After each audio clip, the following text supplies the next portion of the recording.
It's Wednesday.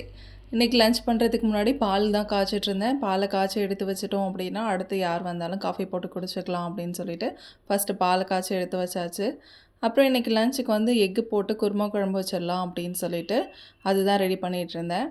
அதுக்கு முட்டையை வேக வச்சு எடுத்து வச்சிடலான்னு சொல்லிட்டு, தண்ணி சூடானதும் முட்டையை ஆட் பண்ணிவிட்டு, அது கூட கொஞ்சமாக உப்பு மட்டும் போட்டுட்டு, நல்லா கொதிக்க விட்டுட்டு இறக்கி வச்சுட்டேன்.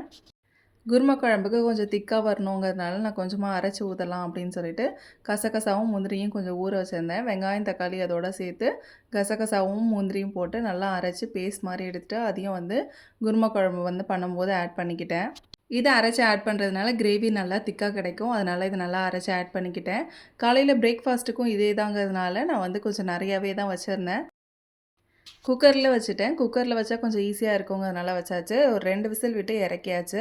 அதுக்கப்புறம் நம்ம வேக வச்சுருந்த முட்டையும் கீரல் போட்டுட்டு கிரேவியில் ஆட் பண்ணிக்கிட்டேன். இதுக்கு முன்னாடி ஸ்டேஜ்லேயே கொஞ்சம் கிரேவி மட்டும் எடுத்துக்கிட்டேன். என்னோடய இட்லி இப்படி தாங்க இருக்கும். நான் இப்படி இருந்தால் தான் ரொம்ப பிடிக்கும். நேற்று ரொம்ப கல் மாதிரி இருந்ததும் மனசு கஷ்டமாகவே போயிடுச்சு. அது எல்லாமே தோசையாக தான் ஊற்றணும். அதுக்கப்புறம் எனக்கு நேற்று புதுசாக மாவு அரைச்சி போட்டிருந்தேன். அதில் தான் இன்றைக்கி இட்லி சுட்டிருந்தேன். சூப்பராக இருந்துச்சு. இதுக்கு 2 இன் 1 குருமா குழம்பையும் காலையிலையும் கொஞ்சம் யூஸ் பண்ணியாச்சு. இன்றைக்கி வந்து பிரேக்ஃபாஸ்ட்டும் அதே தான், லஞ்சுக்கும் அதே தான்.